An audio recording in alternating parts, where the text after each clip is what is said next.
Hello everyone, it's me Matt again and welcome back to another session of XCOM, Enemy Unknown, and this week I have a confession to make. Since last time I have already done another mission. It was an awesome mission, it had exploding cars, it had a rookie die, it had aliens blown up by grenades, it was fantastic. Unfortunately you won't get to see any of that because Fraps decided to just spontaneously stop recording after about a second. Obviously it has some sort of prophetic powers where it saw that the mission was just simply too awesome for people to witness, so it had a fit and shut down when I wasn't looking. But I can give you a quick summary of it. Essentially, there was an abduction mission in Japan, well, one of 3 abduction missions. One in Japan, one in America, and I think one in Argentina. We'll be able to know for sure by visiting the Situation Room here. As you can see, Japan is all nice and calm. Whereas the United States are a bit panicky, as are Canada, Mexico, Argentina and Brazil. Now I could choose only one of the 3 available abduction missions and I made my choice based on the reward each country was offering. I know I've harped on about money being important and all that, but right now I need engineers. The more the merrier and the more the better. I can't remember what Argentina offered, but it was probably useless, like their continental starting bonus. So it was a choice between America and Japan. Now, I would have loved to have helped the United States out, but unfortunately Japan were offering me engineers, and all the United States were offering me was money. And I need engineers to build things like satellites and satellite uplink facilities. Which reminds me, I did a bit of excavating. Because this is the build facilities view, obviously, as you can tell, because you can read. I credit you with that much. And we've got quite a nice little base layout here. We've got 2 steam vents right next to each other. That'll be really handy later on for building geothermal power. Because 2 facilities of the same type, adjacent to each other, get bonuses that stack. So that's a really, really handy place to have some steam vents. That one, not so much. But so far we have at the moment is a satellite uplink and an access lift. But back to my apology. Let's leave all this digging behind for a bit and go on to the barracks where we can see what happened to Ivar Eriksson. Ivar was the only member of the first mission team who wasn't immediately hospitalised afterwards. So he went along with Theodore Fournier and Mr. M, as I call him, because I'm not going to try and pronounce that because I will get it horribly wrong. And he also went with another trooper who is sadly deceased. His name was Andy. Let's go view the memorial now. Andy Cunningham. He was British and now he's dead, having died on a mission so classified no footage of it remains to be seen. Ever. And that's a fucking tragedy because he took out 2 sectoids with a single grenade, which is pretty fucking awesome. See, here's the thing, I was going to show you Andy's death, immortalise it for all time, and I can't. Because Fraps has robbed me of that. So fuck you, Fraps. But we can't mourn the dead forever, we've got a job to do. I'm still I've done some having research. a hard time grasping what it is the aliens are hoping to accomplish here. Are they studying us? Why abduct humans seemingly at random? There must be a pattern that we haven't established yet. Well, if you didn't keep interrupting and got on with your work, maybe you'd figure it out. Anyway, as I was about to tell you before I was so rudely interrupted, we've been able to do some research. Now, I originally had 3 topics to research here: xenobiology, alien materials, and alien weapons. And that's the one I've gone for because my troops need guns. Big guns. And they need them as soon as possible. I could have gone for alien materials, but I'm prioritising guns at the moment, basically. Although I will get around to materials eventually. That will give my troops some armour, give them a bit more survivability. For now, they're just going to have to rely on explosive cars and very strong bins. On the plus side, the survivors of the previous mission all got promotions, which is very cool. Except for Ivor, of course, because he'd already had one. And obviously not Andy, because he's dead. Had he lived though, he'd probably be a Squaddie as well. Anyway, Squaddie Fournier is now an assault trooper, which gives him a very cool and useful ability called run and gun. Now, like a lot of traditional or classic XCOM fans, I was initially quite skeptical when I heard they were going to add this kind of talent tree system into the game. But I think they work really well and give you a nice bit of tactical flexibility. Now this one's cool because normally when a soldier dashes they can't do anything, they're pretty much sitting ducks unless they're behind full cover. This, however, lets them dash and then do something, be it shoot an alien, throw a grenade, or, importantly, go on Overwatch. It gives you a nice tactical advantage in being able to move your troops closer to the front lines much more quickly, secure firing positions and scout in much greater safety than you would otherwise. But enough about that boring stuff, you want to see missions. So we're going to scan for activity. Here is the G-Escape, or the Hologlobes they call it in this. It will always be a G-Escape to me. I loved the G-Escape in the original game, because I mean it was a proper 3D globe that you could rotate very much like this, and zoom in on as well, but this doesn't seem to like letting you do that. And if you press that you get a nice little holographic overlay as well, which is very nice. There's me accidentally clicking the right mouse button in a vain attempt to try and zoom in, but I can't, it won't let me. So you could zoom in all the way on the original one and look at a very bare Minecraft-esque desert texture. I will admit the textures in this are better than the original, but I'm rambling. So we're going to go back there, and we are going to scan for some alien activity. This may take a while, but we've got nothing else to do. We're waiting on weapon fragment research, got some satellites being built. In 27 days, we have to report to the council, people who pay our wages and write our checks, and we have to keep them happy. Stop scanning for a moment. Ah! We've got some weapon fragment research, so let's assign some new stuff, keep them busy. Ooh, that's very handy. I can now build a scope, which I shall show you in a minute, or show you right now. This is very handy on snipers because it makes snipers into gods, particularly the improved version of this. It's also useful for heavies who usually can't hit for shit. We can actually build some now. Whether I will actually be able to afford them is another matter entirely. Now we've still got a choice. 3 research topics here. Experimental warfare. This will lead to, I believe, some aircraft weapons. But we're gonna go for armor for now, unless yeah, we'll go for armor. This technology has a number of potential applications. I'm sure the science team is eager to begin. We'll let them get on with it then. You as soon as we have something significant to report. Will it be while I'm talking? It probably will. Anyway, back to engineering. This chap here, by the way, is Dr. Shen. He doesn't interrupt me as often as Dr. Valen does. But let's see, we've dug that out. And the plan is to eventually build some power facilities here, stack them in a nice little column once we have enough money. I shall excavate that for now, just so we've got the whole top level cleared out, ready to build things. We can also build and buy some items. See, we've got the scope available to build here now. 15 simoleons. We only have 22, so we're going to have to do a few more missions and get some money. So we're going to scan for more activity. Oh, get our first interception. So let's scramble the planes. We have a choice of 2 fighter craft, both equipped with the same, so let's just pick number 2. Here's our snazzy future jet fighter, looking very sleek and capable, more sleek and capable than it actually is. Up and away! Now you get to see the improvements they made in air combat over the original. Absolutely fuck all.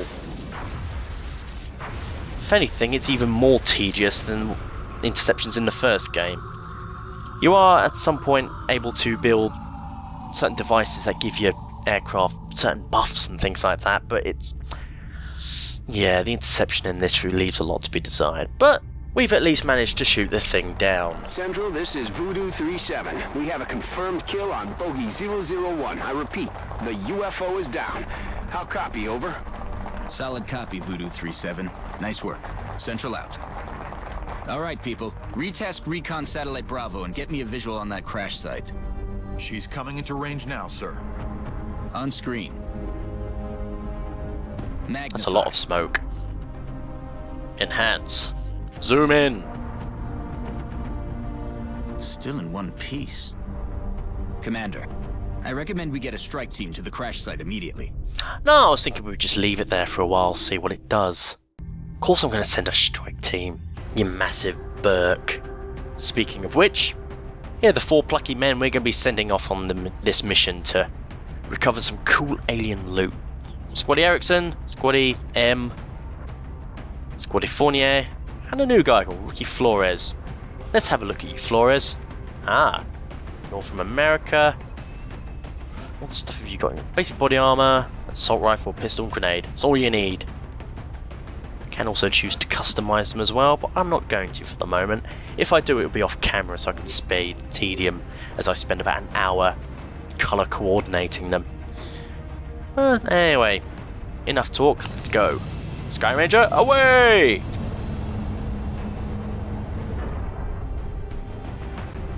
Dropship has arrived. And in we go. Listen up.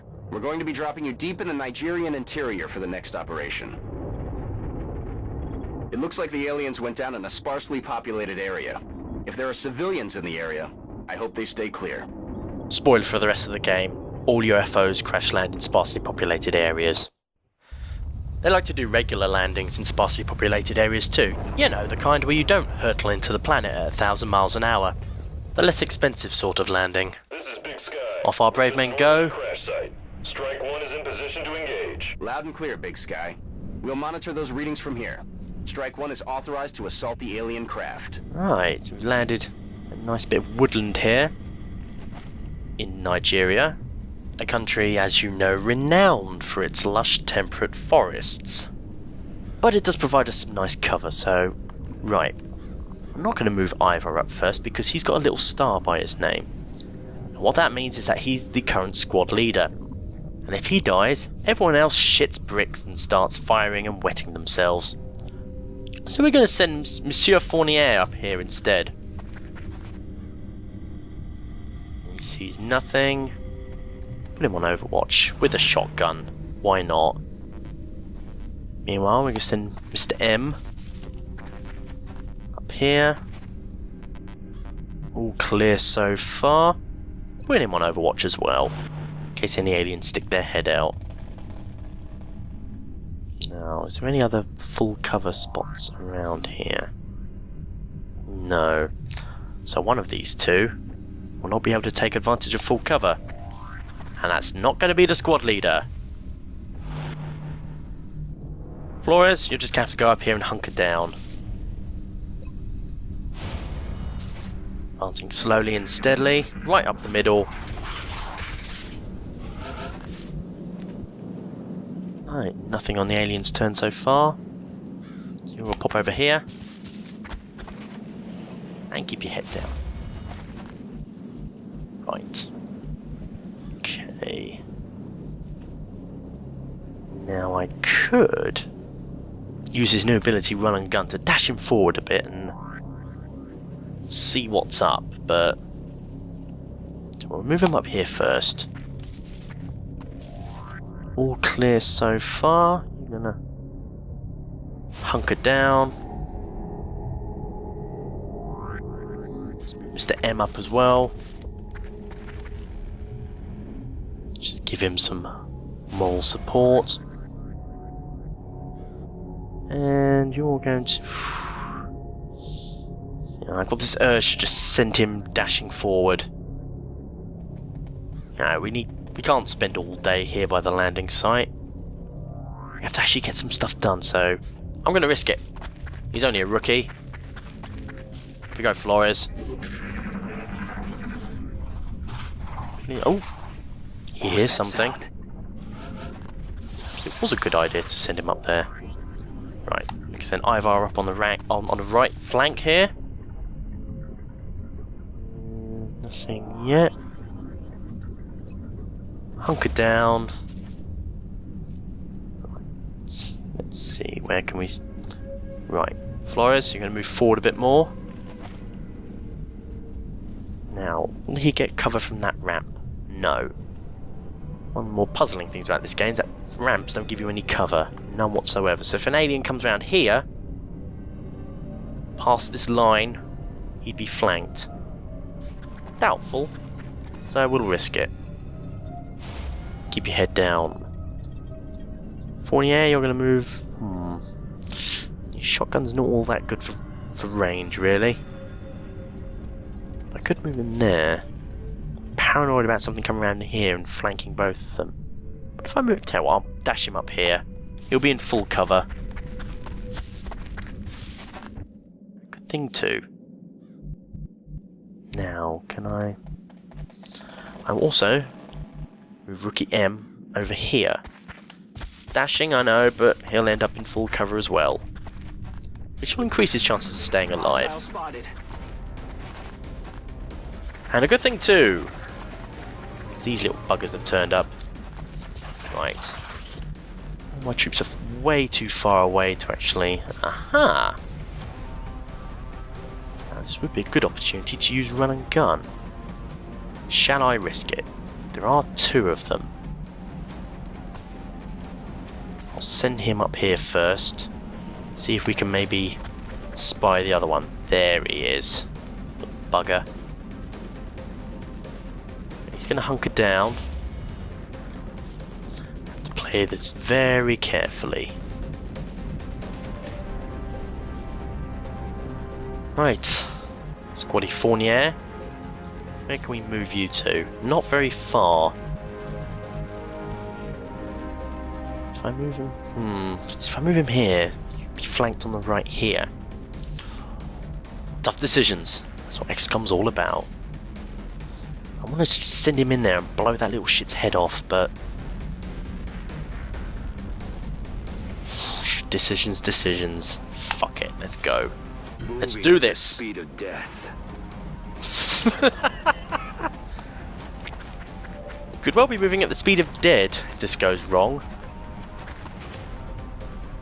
Eat buckshot. Nailed him. That was awesome. What happens next will really not be awesome. Right, let's move you up here, Brian. Ooh. Not even gonna bother. Right, I need to bring Ericsson into the fray. Can we... I'm gonna risk... Should I risk dashing him? We have aliens come out here. That would be bad. I know what I'll do. I'll move him up here. Keep him on the right flank. Keeping an eye out. Oh. Let's see if our bold squaddie will put... Ah! He scared the shit out of the little bugger. Well, I'd be scared too if a mad Frenchman dashed right up to me and shot me in the face, or dashed up to my friend and shot him in the face, more appropriate. Well, we've got him on the run, and that's good. Fortunately, there's not much cover for Mr. M to take advantage of, so I'm going to move him up slowly. He's going to hunker down.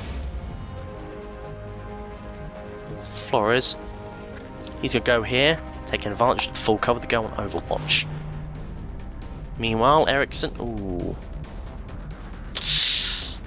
Ah, I move him down here. I've got a visual.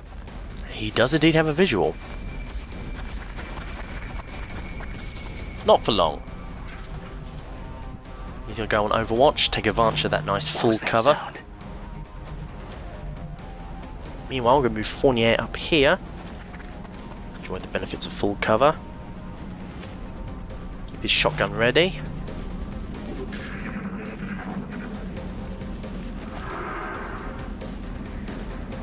Psychic shenanigans going on in the background there. Now, will Ericsson take one out? Ah, if he hadn't been buffed, he'd be dead. Still, good shot, Ericsson. You've earned a drink or something. Now, can you do it again? 50% chance. It's better than nothing. Strictly, literally a 50-50 chance. Let's do it. Yeah! Dead and gone. Damn straight. Meanwhile, over on the left, Shotgun Frenchie, as I offensively call him, is going to move up a bit more. No, no, no, no, no, no, no, no, no. It's Whew. raining death over here. You don't Our say. readings can't be right. If they were, that's a being of And Dr. almost Valen pure interrupts once energy. again. To withstand an impact like that, at such a velocity, the materials used in that vessel's hull must be at least an order of magnitude beyond any element we know of. Okay. Oh dear, that's bad. I might have to move him back. Never be afraid to retreat. Or tactically withdraw. However you want to call it. Aha! He has someone flanked. So let's take advantage of that. And miss terribly. That is not good. No, it's not. Right, Flores. What can you bring to the party here? Nothing. Well, hunker down. Keep your head down. There's a good boy. You were just asking to be flanked, weren't you?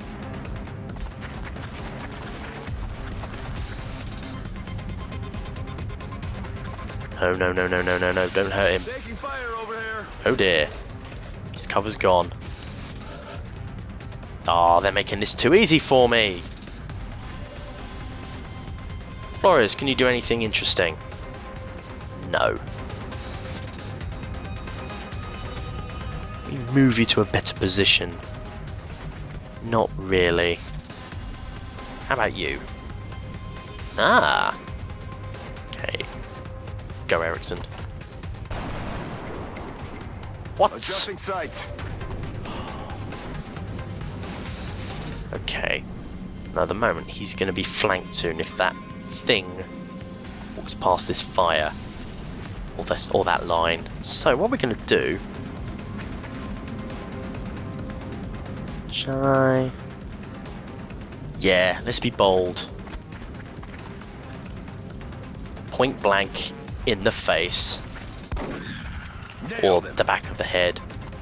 Execution. It's the least they deserve. Right, now we need to get you into some cover, boyo. Yeah. You can chuck a grenade though. Won't quite destroy the thing, but it will soften him up, which is what we want. Throwing grenade. And destroy some of the cover around him. That's also important. Hopefully Flores. Does he have a better shot? Yes, let's try it. Well done, Flores. Threat has been eliminated. I should leave just that little bastard. Yeah, we've got you well and truly buggered. Sort of. Actually, can I? Yes. We're not going to run out there into his overwatch. We're going to blow him up with a grenade from afar. Suck on this. Job done. Chalk up another one. Well, that went a lot better than the last mission, which you will sadly never see, unfortunately. All aliens killed, an entire UFO full of alien goodies captured and ready to strip apart and dissect and play around with, and best of all, no one died. All in all, a good day.